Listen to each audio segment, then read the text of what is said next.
Hey, listeners, thanks for tuning in again. For this episode, we would be remiss not to issue just a slight content warning. While nothing in our discussion gets particularly graphic or needlessly hideous, we do have quite a few tough discussions in this episode, including a discussion about animal abuse and experimentation. If these topics may bring you distress, by all means, feel free to tune out, do something you find more comfortable. As always, please take care, enjoy responsibly. And for those of you who are tuning in, on to the episode. After all this, you still... I still want that gas, yes. And you had better deliver. So on that subject, like where do you draw the line between like celebrity and public figure? Just out of curiosity. I feel that's such a hard question. But that's such a really interesting question. I feel like celebrities are like they don't. I don't want to say they don't matter, but they don't matter. You know what I mean? Like Fauci, I feel like is a public figure because he's doing something important. Celebrities doing movie because I don't want to say art doesn't matter because it obviously does. Art is important to society and all that, but like I don't know. I think it is almost purely subjective. It's probably tied to like how much economic or political power. That's probably like a good metric or heuristic for it. You think so? Do you think it's possible to be a public figure with zero economic power? I mean, that's again, it's a tricky question, right? Because you know, the Kardashians are much wealthier than both of us, but do they hold the levers of power in our system? Probably not. I mean, one of them's a billionaire or something like that, right? Probably, yeah. And that's what I'm trying to say, right? Is like, billionaires as a class versus individual people who get media time. Where do you draw the line? Yeah. I looked it up and it says all celebrities are public figures, but not all public figures are celebrities. I can't even comprehend what that means. I would say the other way around. Like there's right? probably like a bunch of like C-suites executives that hold a lot of like financial power, but they're just out of the public eye, or like. But in my head, being a public figure means you're in the public eye. I guess that's my concern. Yeah, and I think that's the other thing too, right? Where it's like when it comes to fame and celebrity culture, celebrity worship, I think there's this like I don't know if I'm the best person to describe this, but now I'm interested in maybe looking into this, right? Where it's like there is a social and societal ritual of like people who seek out the public's attention and people who engage in doling out that attention, and then more explicitly like condemning certain people to public ridicule and certain people to like public worship, Yeah, I mean, when it comes to public ridicule, I feel like a lot of times when it comes to like these like celebrities or public figures, people kind of get like they get drunk with power almost to the point where it's like they feel like they can like control way more than they can, and I feel like it's like a feedback loop where we keep giving these people more and more power, and then they keep going, okay, so I'm going to take more, and then you end up with your Jeff Bezos, your Elon Musk, your the worst people out here. Yeah, and it's like there's an ideal like figure for this, right? Which is like, like the royal families and like noble families in the past would like be the subject of like the public's like ridicule and gossip, like what the noblemen were getting up to in private was probably the subject of a lot of gossip back in the day. And you kind of see that with like the UK royal family, right? Where it's like there's all this like gossip made about Harry and Meghan, the Queen herself when she was alive, even like I don't know how much it is under like King Charles now, but like, like again, Princess Diana and all that was like huge. And even like you could argue like there's probably some like social control or like culture war stuff you could examine with like royal family tabloid stuff, right?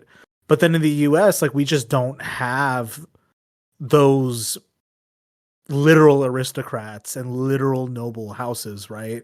We've got like people who seek it out somewhat willingly, you know, whether it is like people in finance, people in business, people in the arts, or to varying degrees, right? Like you have politicians at all levels and all on like a spectrum of this behavior of those who seek out a kind of celebrity status and those who try to stay out of the public eye as much as they can.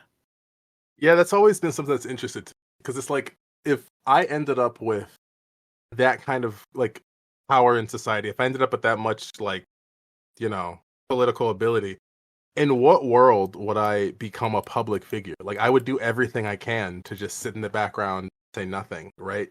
But like instead, what do we get? We get these like, you know, we get the Zuckerberg versus Elon fight promotions. You know, we get the Donald Trumps who could have just lived his entire life being rich and just like leaving everyone alone and, you know, still being like someone who was not necessarily loved, but like not hated by half of the country, you know. But instead, these people they just need to get that public opinion. They need to get that validation. Almost, I'm not even sure what to call it. Yeah, and I think like, you know, let's really try starting like to tie this to like the topic of our discussion. So welcome back to the greenhouse, everybody. We're back with our long-awaited episode on Elon Musk. Joining me today is my co-host and greenhouse gaslighting tech correspondent, Jon. How's it going? How's it going, viewers? You know. So as you were mentioning earlier, right? Like the tech CEO, this vision of like the entrepreneur, this you know, these like wonder kid geniuses in tech and business, right? It's like a new archetype of public figure or celebrity in our modern culture, right? You know, with like these guys who come up with some kind of innovation in the neoliberal market or in technology, oftentimes not even something they came up with themselves, but because they could grow their company like very quickly, or they could, you know, convincingly set up something as like a new market. You know, they buy up a lot of economic and social goodwill in the process. And I think that's a good way to examine maybe the social context that Elon Musk himself sits in, right? You know, he comes in as this kind of like equivalent figure to like the Zuckerbergs and Jack Dorsey's of the world in a way, you know? Yeah, and like a part of me wants to kind of talk out of my ass for a little bit and say that Steve Jobs was like the start of it all. Like not necessarily in the way that we like glorify these like essentially these like beacons of capitalism, but I feel like Steve Jobs kind of like really popularized this archetype of like tech billionaire, super smart, you know, can get it done. And I feel like when it comes to Musk, he's kind of trying to fulfill that role that's already been carved out for him. It's very interesting because like it's the people who have kind of seen this coming, the people who already didn't like Musk. It wasn't a surprise when we saw, for example, earlier this year when Twitter started crashing and burning. It wasn't like this wasn't like a thing that like no one has ever seen before. But I think that what you said was super accurate in that like he did essentially buy up the public's goodwill and good graces to the point where he has so many fans and they are willing to do anything for him and they believe that he can do no wrong. Yeah, and it's like we haven't even begun to touch where we're at on the outline. So this is we're probing new ground in greenhouse gaslighting, you know, tradition, where it's like the tech CEOs are not like the robber barons of old, you know? Like the robber barons kind of had to like buy their way back into the public's good graces with, aside from literal bribes, you know, like their big shows of philanthropy and like social responsibility that they would try to like hide themselves behind. But I think like in the modern era, you know, there's this push to like present certain, because it didn't start with the tech industry, right? But you had guys like Jack Welch at GE, whose whole policy was to, you know, cut you know, strip GE for all the copper wiring and make it a more, you know, in line with the neoliberal principles style of company, right? And he's hailed as this kind of genius. You have, I mean, even there's even like all the GM and Ford execs who have been kind of like lionized, like Lee Iacocca, for example. And even like the guys in like Ford versus Ferrari are kind of lionized in that way in the auto industry, right? But when it comes to like the tech CEO as a unique like archetype, it sits at that like unique intersection of the California ideology, Silicon Valley as like a staff record label and a motherfucking crew, and also like the very real and tangible effect of computers and electronics making it to the consumer level, right? So you said like Steve Jobs, and I think Steve Jobs is definitely in the vein. I'd say like it's a spectrum between Steve Jobs and Bill Gates, you know? No, that's fair. But and I think like again, like the funny thing that these two guys have in common, and even Musk has in common with these guys, is like, you know, Bill Gates wasn't even a developer of like what we consider Microsoft to be or the Windows platform. He was just a guy who figured out how to bundle shit together.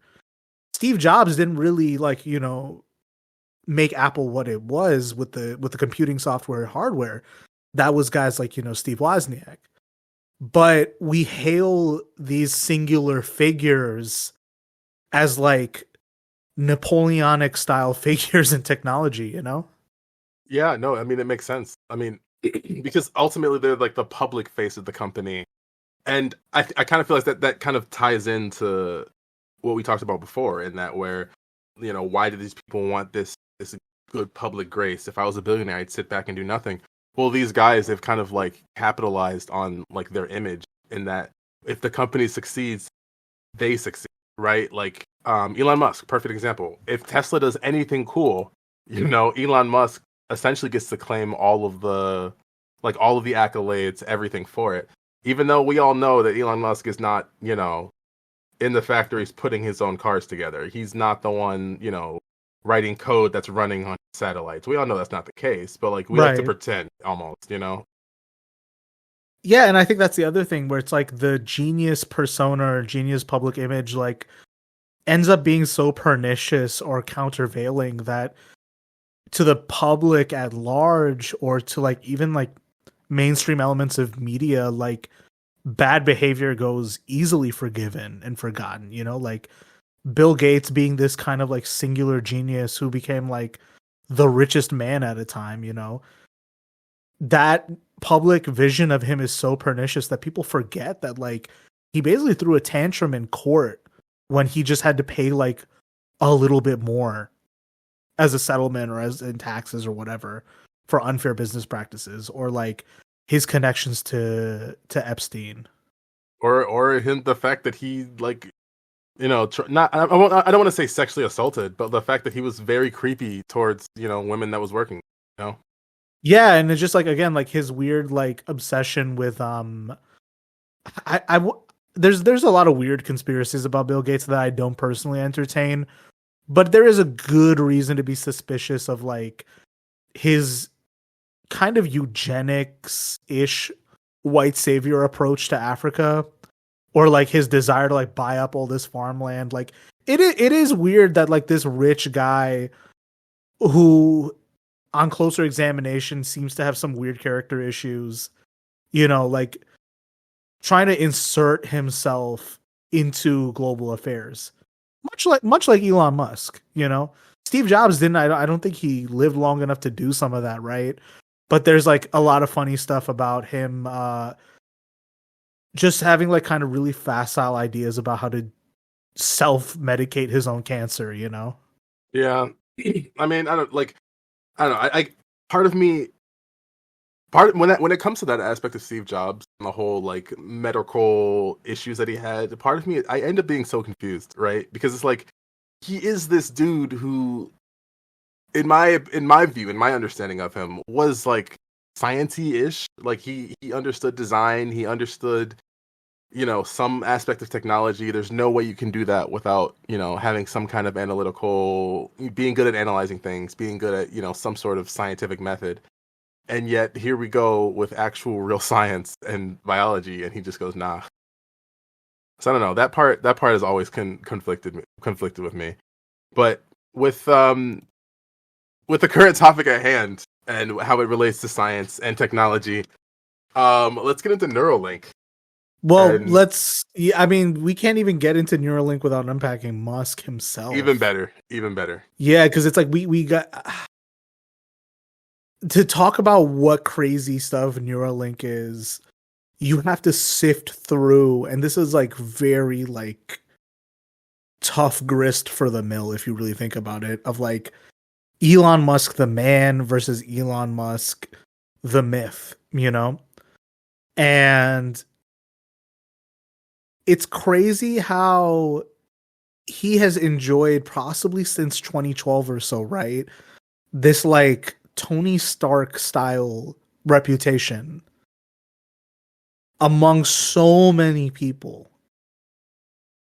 Yeah, it blows my mind. Like the Elon Musk fans that genuinely believe that he can just do no wrong, Like I remember having a conversation with a guy who literally at a barbershop who was another software engineer, and we got into it about Musk, and he was like, "Oh, Elon Musk is like, one of the first and only self-made billionaires." I'm like, "He's not self-made." Like if you idolize this man but you don't know anything about him, how can you idolize? That's the part that like blows my mind. The amount of stuff that like people just do not know about him, the ignorance that his fan base has. And it's like the only thing I can tell about this is it's like an indictment of our society that no one seems to fucking read anything anymore, you know?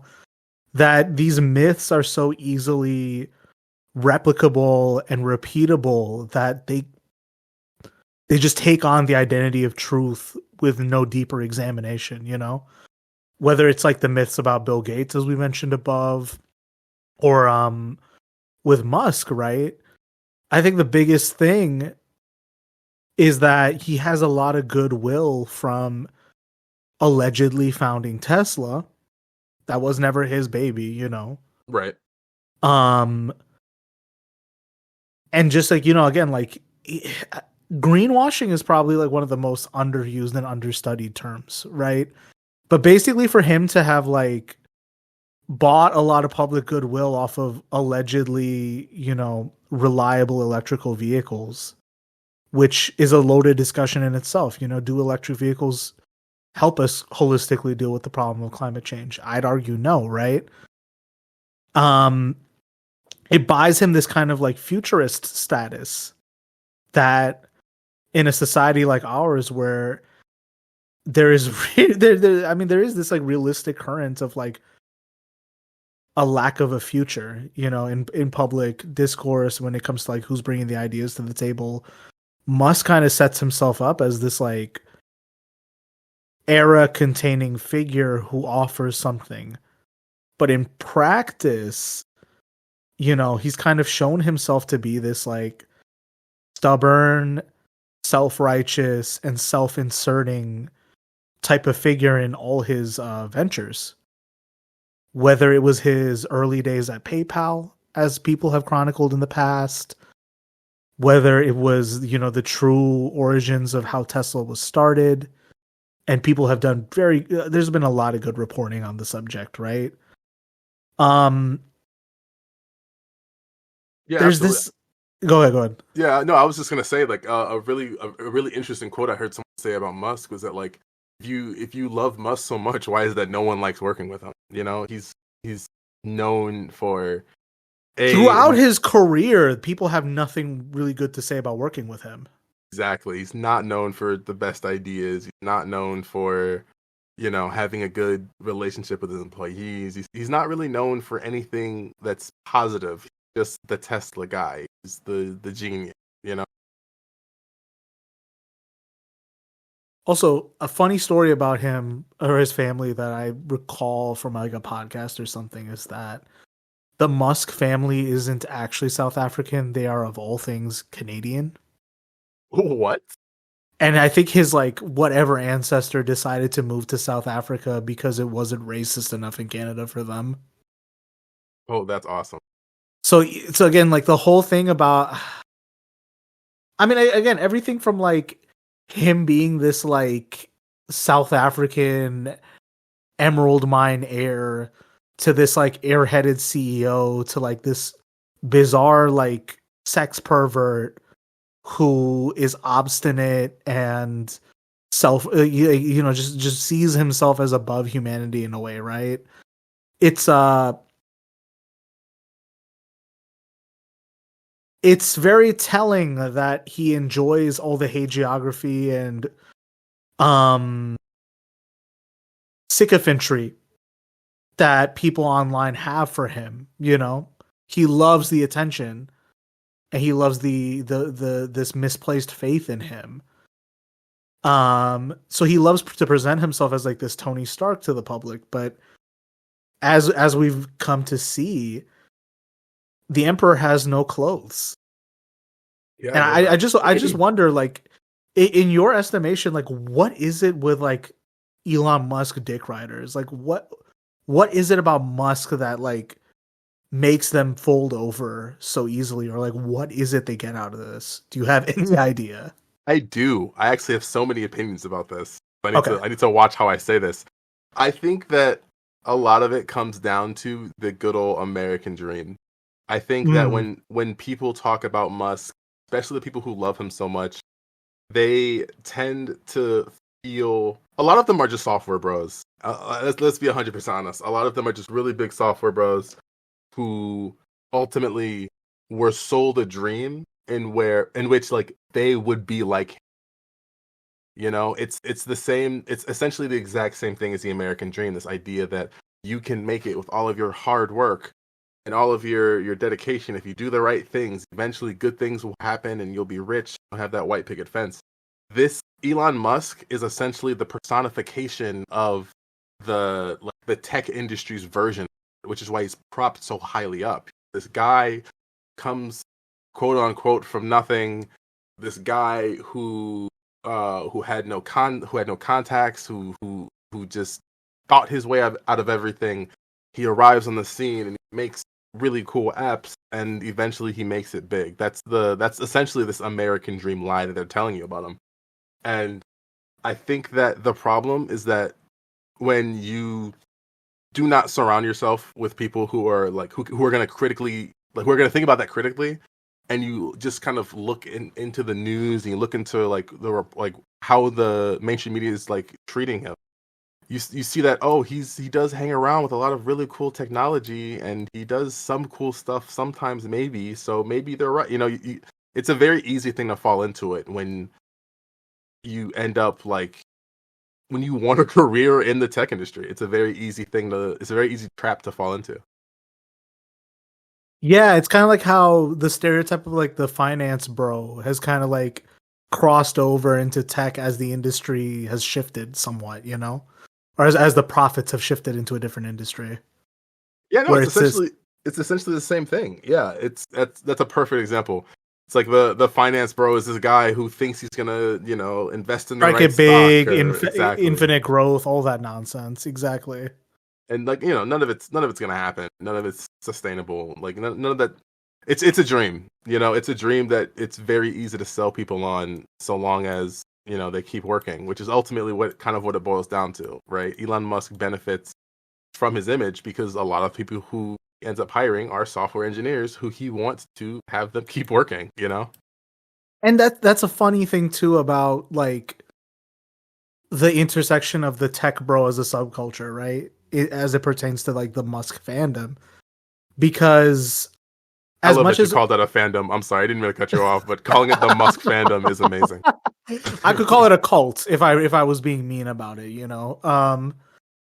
Also, I would be remiss if I did not call him Elon Musty at least once during the recording. My fiance requested that. Hi. I'm sorry, I don't know. Did you mean elongated muskrat? Old apartheid Ellie, I'll tell you what. So, you know, like I kind of wonder like where exactly tech bros fit. Because like I wouldn't necessarily call finance bros any smarter than tech bros, both today and in the past. But the thing about like the finances of the tech industry in comparison are even more like frothy and confusing to understand because the tech industry itself kind of sits in a bubble as we commonly understand it. And Musk's net worth and even like the assets and finances of his various industries also don't seem to make 100% sense either. The way that he can leverage a buyout of one company to account for a loss in another and vice versa. There's better reporting on this subject than what I'm delivering here. But the point I'm trying to make here is that Musk, being this kind of genius businessman, doesn't even make sense by the traditional metrics. And I would argue, you know, to some extent that, you know, all billionaires have made their wealth by theft, through parasitism, or through a gross over exaggeration of their own personal efforts, right? But Musk is kind of riding on the teat of public subsidy more so than most, I would reckon, you know? If you take a look at Tesla, for instance, right? There's plenty to be said about the subpar quality of the automobiles, the issues with logistics and delivery of vehicles at Tesla, their very rabid anti-union stance at their plants. That's a whole rabbit hole in of itself. But very specifically, you know, Tesla doesn't. It's not making traditional automobiles. You know, it's not operating in the same vein as Ford or General Motors, for instance. They're basically making novelty vehicles that are subsidized off of EV or carbon credits to stay in the green. I mean, yeah, this absolutely. isn't even revenue in the traditional sense as we understand it, you know? Yeah, and it's super interesting also once you realize that a lot of Elon Musk's net worth, it's, I mean, obviously he's a billionaire, right? So most of his net worth is not going to be liquid in any, you know, way, shape, or form. But a lot of it is just his own like Tesla stock, right? Yeah, So you think about that, and you think about like, oh, why isn't Elon Musk like, you know, why is he always in the media trying to, you know, sound super cool or do all this stuff? It's because those, you know, those nerdy, socially awkward tech bros, you know, who, you know, love Elon Musk because they see themselves in him. They look at that and they go, oh wow, he's just like me for real, for real. And then Tesla's, you know, stock price jumps up another 100, right? And Elon Musk gets more money. Like it's insane how much, like, yes, the company itself is just riding on just smoke, on nothing but just government subsidies. Like you said earlier, the cars are just terrible. Like there's so many instances of like Teslas just swerving for no reason. They're bad on like certain painted roads. If a road is painted a specific way, like you could literally die. The battery, tons of malfunctions with the batteries. Another very interesting one is the fact that your battery indicator could also just be lying to you. Like you could be driving somewhere and then your car dies, and then even though it says you had a couple 100 miles to the next charger, you don't. Like things like that. It's like these things get completely swept under the rug, and it's all literally due to the fact that this man is capitalizing off of his own personal image. Like it's insane to think about. Yeah, it's like personal image as a performance, but you're really like getting investors and shareholders off of that. Meanwhile, every board of directors seems to have nothing nice to say about him, you know? Exactly. Um, and also just like his desire or like, you know, failures to insert himself into like the public sphere, right? Um, you had there was that famous story of there was the kids who got trapped in the cave in Thailand, right? And Musk is self-inserting himself into that one, trying to invent some kind of submarine, and basically does nothing to help, right?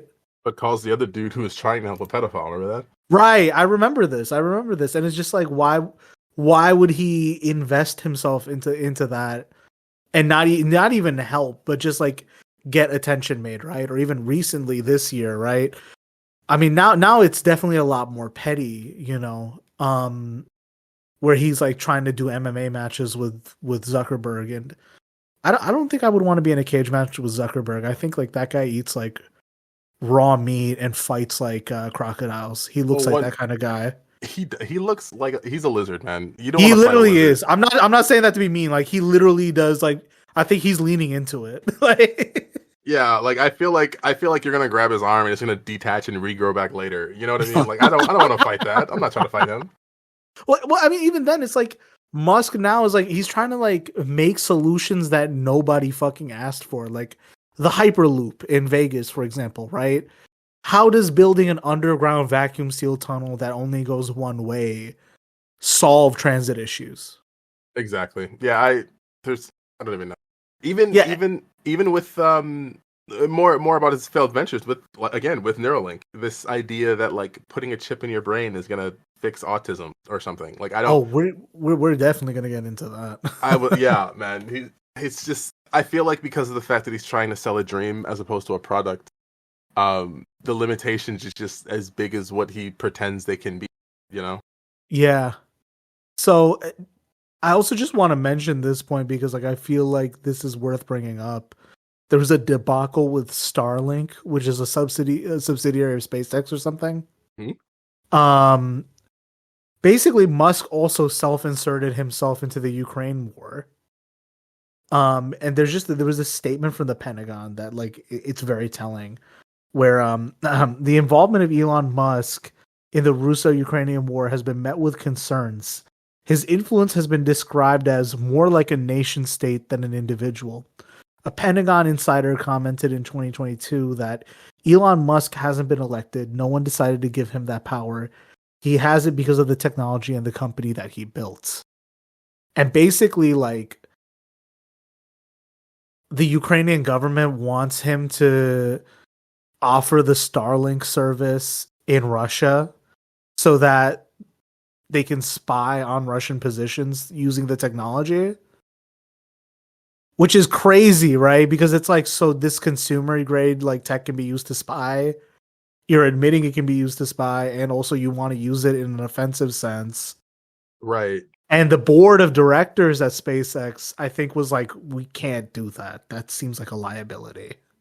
Yeah, it's so crazy because like this wasn't like Russia saying, you know what I mean? This is the words of the United States military. Like this is the Pentagon saying that. The Pentagon's like, this seemed like too much. Literally, the Pentagon's like, whoa, bro, calm down. You know, and what can you say to that? It's so ridiculous. I just wanted to mention this too. Like, people were like spreading this weird lie on Twitter recently that like Starlink was being used to restore internet access to Gaza. No, it absolutely. I don't think. I've never heard that. I don't know if that's true. No, because like you had people out of Palestine, and like the Twitter has just ended up being like one of the few places to get on the ground information from Gaza. And people from Gaza were basically saying like, what do you mean like Starlink is giving us the internet? It's whatever we had before that they tried to like set up in the middle of like bombings from the IDF. Exactly. Yeah, I'm looking at an article saying that Starlink, they have no idea if or when it's ever going to be operational. It would genuinely surprise me if that happened. Yeah, it's just again like this bizarre desire of like the billionaire class to insert themselves as like private actors in world affairs particularly to like influence like libertarian style outcomes. It's bizarre. Yeah, and at the end of the day, it's like I'm sure billionaires get bored. Like what else are they gonna do with all that power and all this, all this money, all this power, all this technology? They're gonna do something, and it's gonna be some dumb shit. It always is. It always is. Why Yeah, feed people when we can, play around with, entire nations? I mean, hell, even like Peter Thiel is the one like you can argue like if it wasn't for this guy, like we wouldn't have the weird tradcath and like resurgence of anti-wokeism, quote unquote, in like the right-wing media sphere. I don't know how much of an effect Thiel is having, but he's been trying to bankroll candidates in the Republican sphere. And at least like that's more of the traditional way like the elites like get involved in politics, right? Is through like political patronage and electioneering. But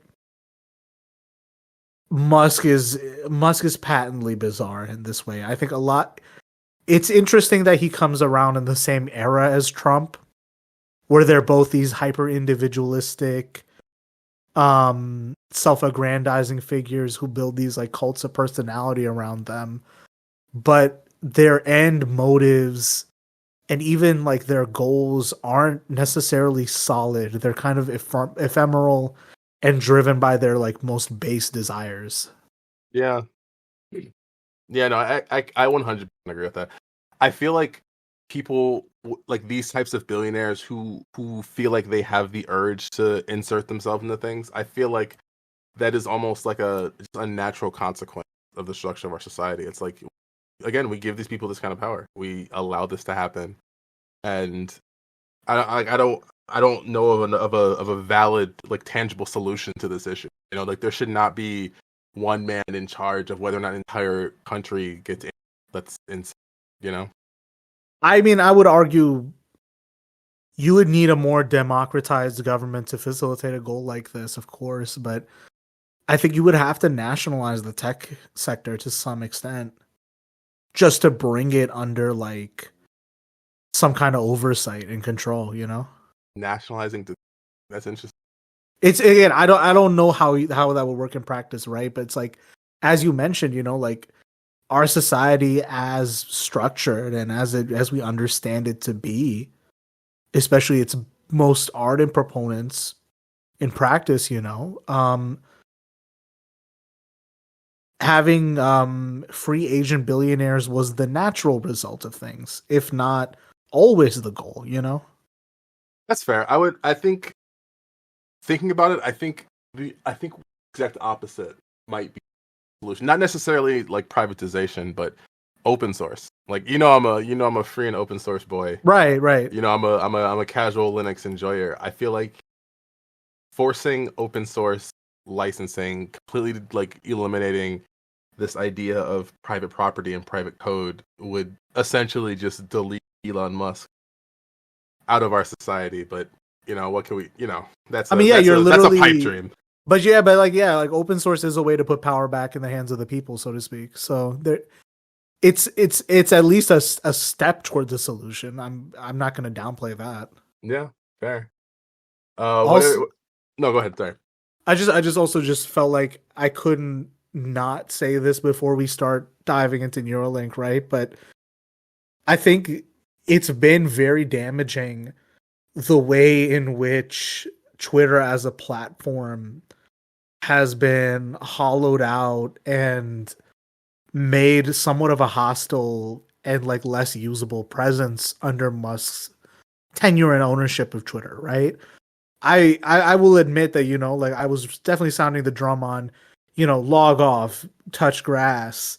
Of course, we could all stand to be on the internet a bit less. But Twitter was a kind of it was like a public marketplace of ideals. It was the place where like all these figures in social and political discourse were gathered. It just was the place, and to have it be rendered like unusable to a certain extent, it's not even like, the app. it once was. It's been flooded with bots, and just like really weird like behaviors, and it's just become like a less accessible and community building place. You could argue, of course, that Twitter never was meant for that. It never should have been that, especially for us on like in the US political left scene, right?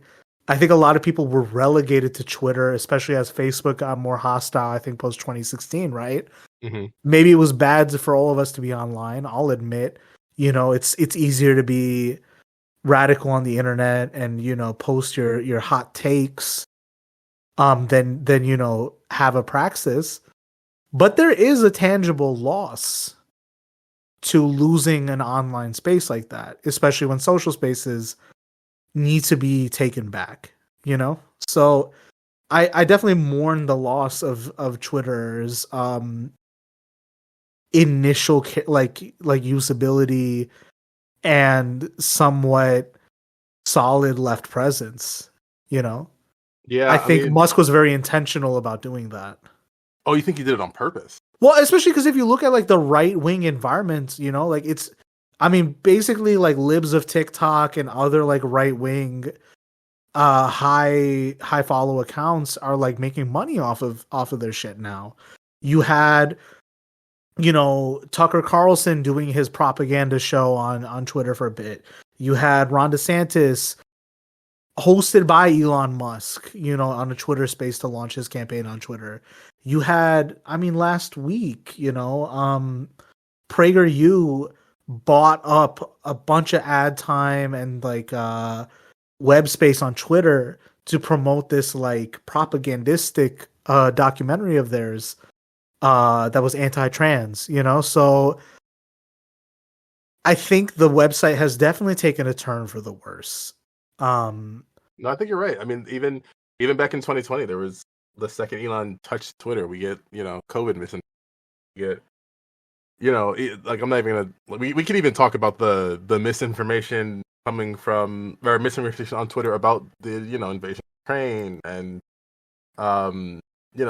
various or even things. recently, like so much misinformation coming out about like about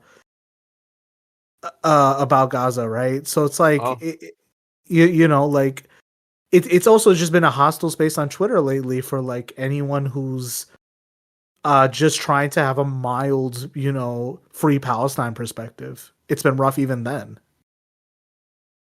Yeah, see, I haven't really been on Twitter. I never really had an account. Never really went on.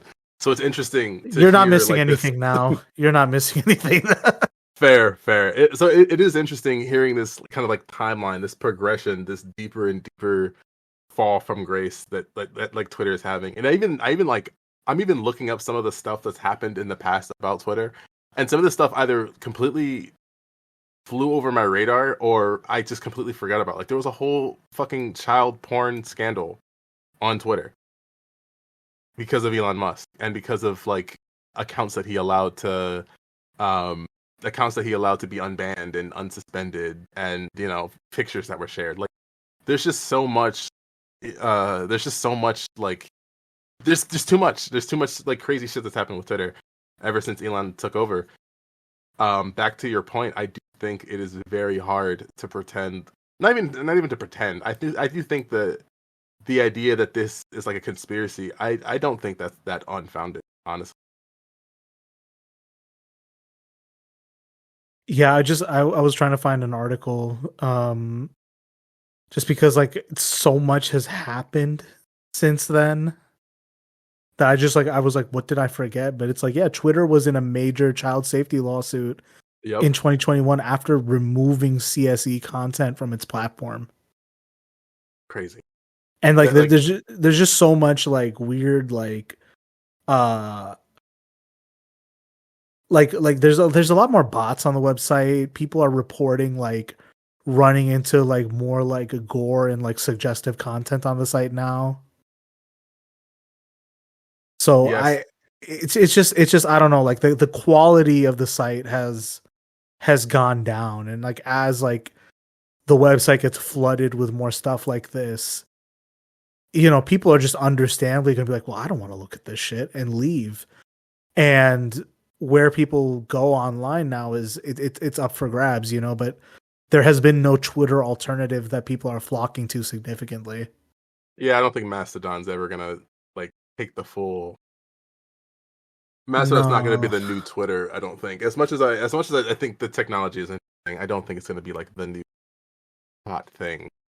No, I think like Blue Sky probably has like the closest user experience to Twitter, and even then it's still invite only. It's not everyone's there.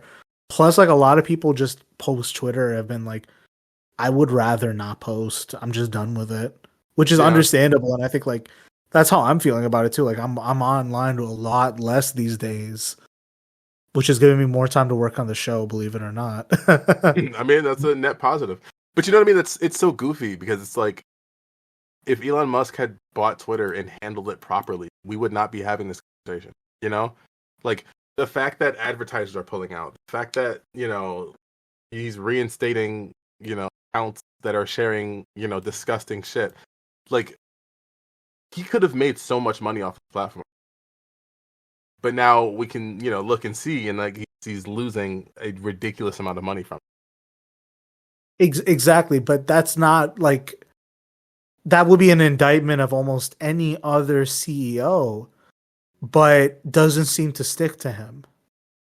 And like Twitter isn't even his most sordid venture, because what we were hoping to discuss today was Neuralink, which my God, I would argue is like probably. I mean, has Neuralink been shut down, or is it still like an existing Musk project? I'm pretty sure he's still accepting human trials for it. Oh man. Yeah, it's so Let's get into it. Let's get into yeah, it.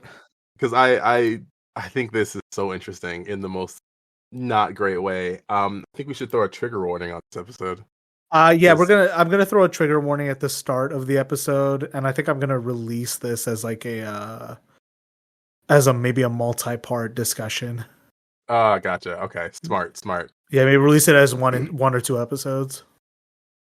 Okay, so Neuralink, it gets founded in Elon Musk by 2016, and he reveals it the year after.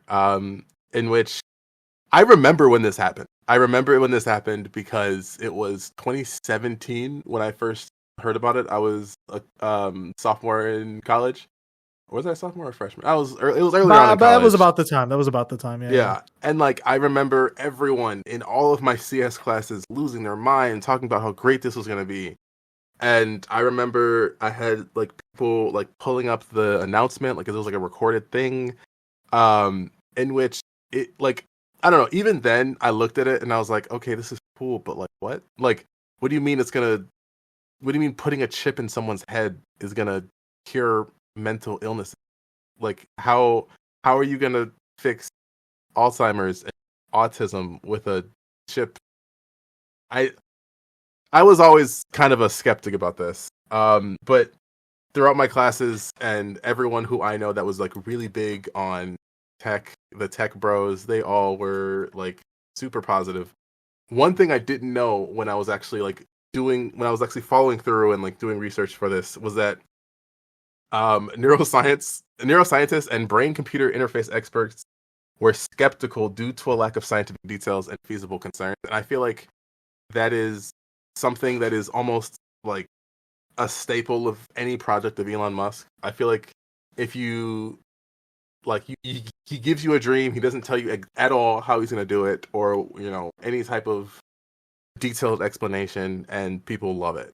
And I feel like that's This is a recurring theme, right? Because there was already like the Ocean Gate nonsense where this asshole thinks he can put people in a soda can and get them to the bottom of the Titanic, and anyone with like any technical expertise is like, there's no way this is gonna work. I'm just gonna tell you right now it's not gonna work. And the guy immediately gets fired, right?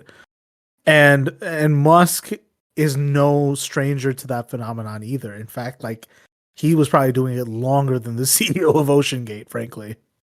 Yeah, I mean, even back like if you look at some of Elon Musk's earlier stuff, like I know we just got on Neuralink. I'm sorry, I'm jumping all over the place. But even if you look at PayPal, you look at what was earlier than PayPal? There was like I think it was like I forgot what it's called.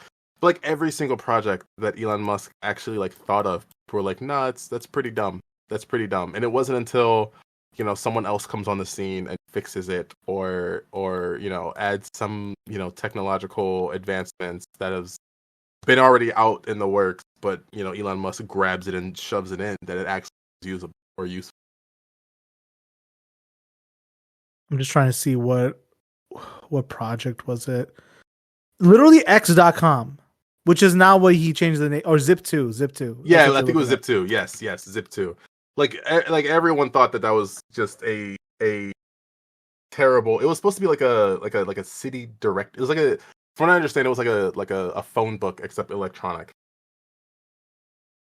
and it was supposed to be like this new revolutionary thing. And I'm pretty sure it got bought out or something, right? Like, correct me if I'm wrong. I'm pretty sure it was. Well, it got bought out by Compaq, and Compaq doesn't even exist anymore. They're now like they've been bought out completely by Hewlett Packard.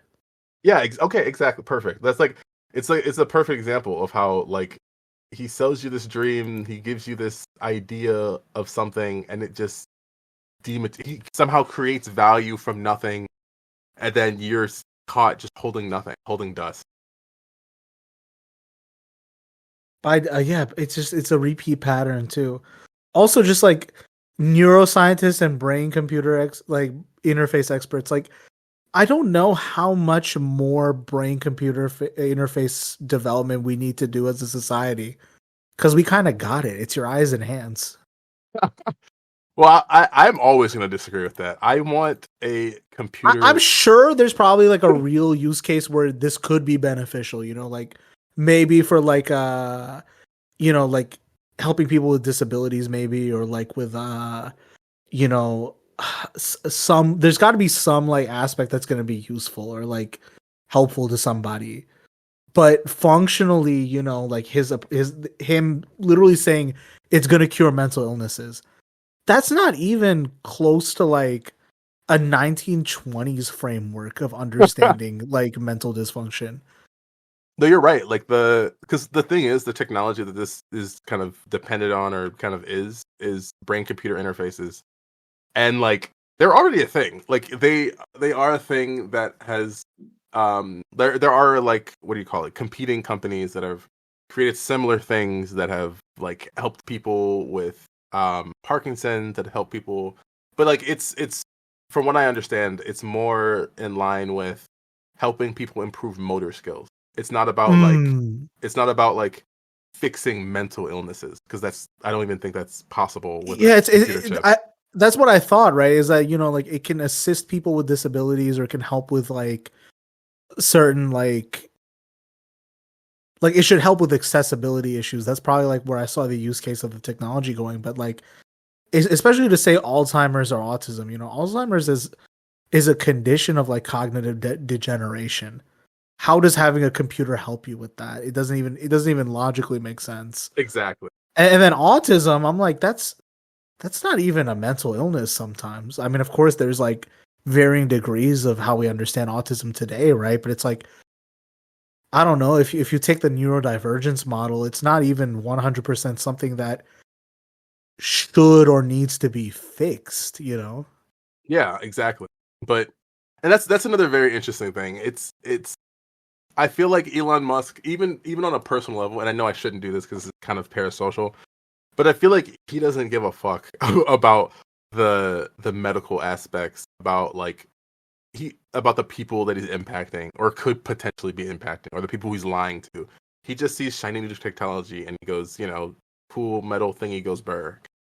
Because like there's no world in which I would create a project, not have enough research, not have enough knowledge, and be like, oh yeah, this is gonna cure cancer. There's no world where I do that, because I don't want to create this false sense of hope in cancer patients. But he's perfectly fine in doing that when it comes to autism, comes to people with Alzheimer's. And like Alzheimer's kills. Like Alzheimer's is a deadly neurological disease, and he's perfectly fine with being like, oh yeah, we're gonna easy.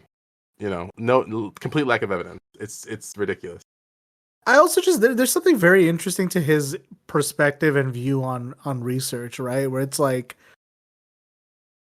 the pharmaceutical industry is like probably like the best example of this, right? Where it's like they have whole divisions and like